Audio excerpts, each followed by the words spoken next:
gets worse with every generation. For some reason, it just keeps getting worse. I'll give you an example of that. There's a condition in combat, most people know about it. It's when a fighting person's nervous system has been stressed to its absolute peak and maximum, can't take any more input. The nervous system has either snapped or is about to snap. In the First World War, that condition was called shell shock. Simple, honest, direct language. 2 syllables. Shell shock. Almost sounds like the guns themselves. That was 70 years ago. Then a whole generation went by, and the Second World War came along, and the very same combat condition was called battle fatigue. 4 syllables now. Takes a little longer to say. Doesn't seem to hurt as much. Fatigue is a nicer word than shock. Shell shock. Battle fatigue. Then we had the war in Korea, 1950. Madison Avenue was riding high by that time, and the very same combat condition was called operational exhaustion. Hey, we're up to 8 syllables now. And the humanity has been squeezed completely out of the phrase. It's totally sterile now. Operational exhaustion. Sounds like something that might happen to your car.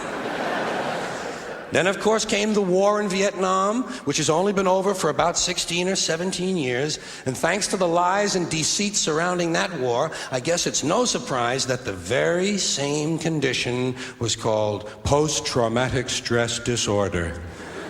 Still 8 syllables, but we've added a hyphen. And the pain is completely buried under jargon.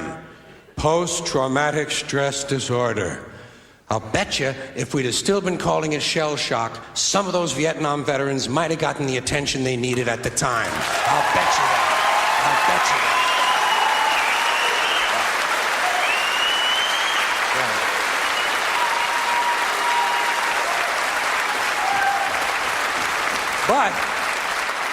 But it didn't happen. And one of the reasons is because we were using that soft language, that language that takes the life out of life. And it is a function of time. It does keep getting worse. Give you another example. Sometime during my life, toilet paper became bathroom tissue.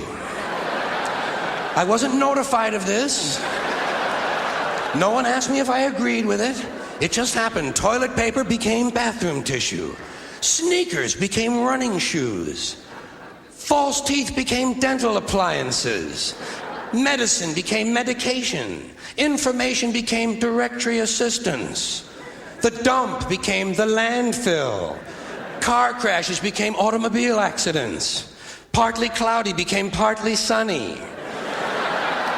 Motels became motor lodges. House trailers became mobile homes. Used cars became previously owned transportation. Room service became guest room dining.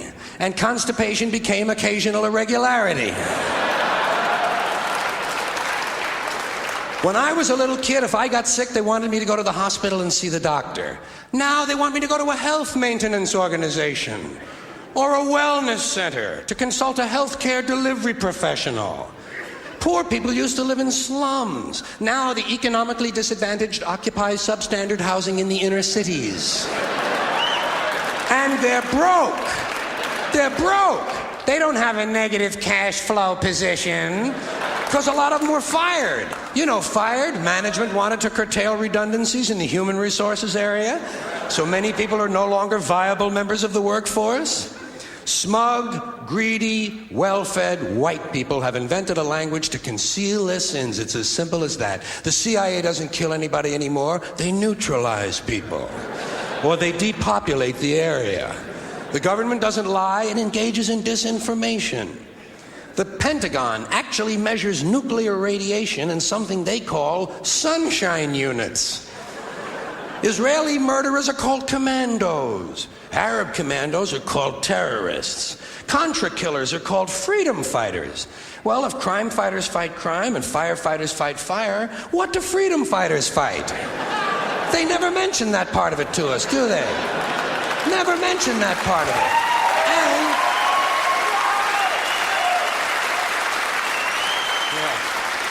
And some of this stuff is just silly. We all know that. Like on the airlines, they say they want a pre-board.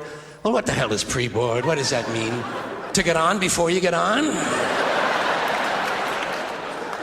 They say they're going to pre-board those passengers in need of special assistance. Cripples! Simple, honest, direct language. There's no shame attached to the word cripple that I can find in any dictionary. No shame attached to it. In fact, it's a word used in Bible translations. Jesus healed the cripples. Doesn't take 7 words to describe that condition. But we don't have any cripples in this country anymore.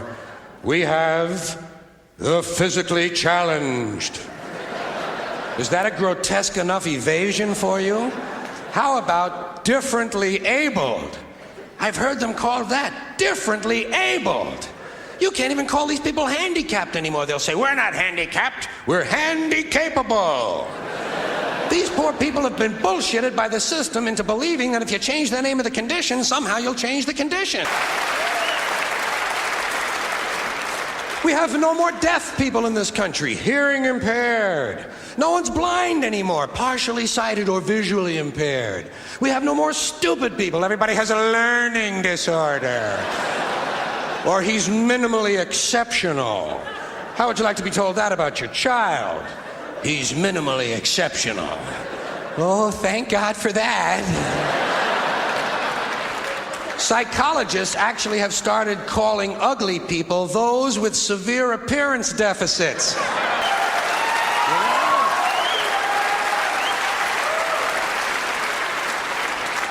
And we have no more old people in this country. No more old people. We shipped them all away, and we brought in these senior citizens. Isn't that a typically American 20th century phrase? Bloodless, lifeless. No pulse in one of them. A senior citizen. But I've accepted that one. I've come to terms with it. I know it's here to stay. We'll never get rid of it. That's what they're going to be called, so I'll relax on that. But the one I do resist, the one I keep resisting, is when they look at an old guy and they'll say, look at him, Dan. He's 90 years young. Imagine the fear of aging that reveals. To not even be able to use the word old to describe someone, to have to use an antonym. And fear of aging is natural, it's universal, isn't it? We all have that. No one wants to get old, no one wants to die, but we do. So we bullshit ourselves. I started bullshitting myself when I got to my 40s. As soon as I was in my 40s, I'd look in the mirror and I'd say, well, I guess I'm getting older. Older sounds a little better than old, doesn't it? Sounds like it might even last a little longer. Bullshit, I'm getting old. And it's okay, because thanks to our fear of death in this country, I won't have to die. I'll pass away.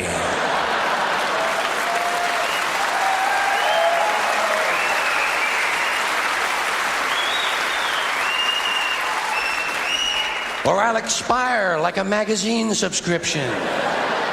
If it happens in the hospital, they'll call it a terminal episode. The insurance company will refer to it as negative patient care outcome. And if it's the result of malpractice, they'll say it was a therapeutic misadventure. I'm telling you, some of this language makes me want to vomit. Well, maybe not vomit. Makes me want to engage in an involuntary personal protein spill.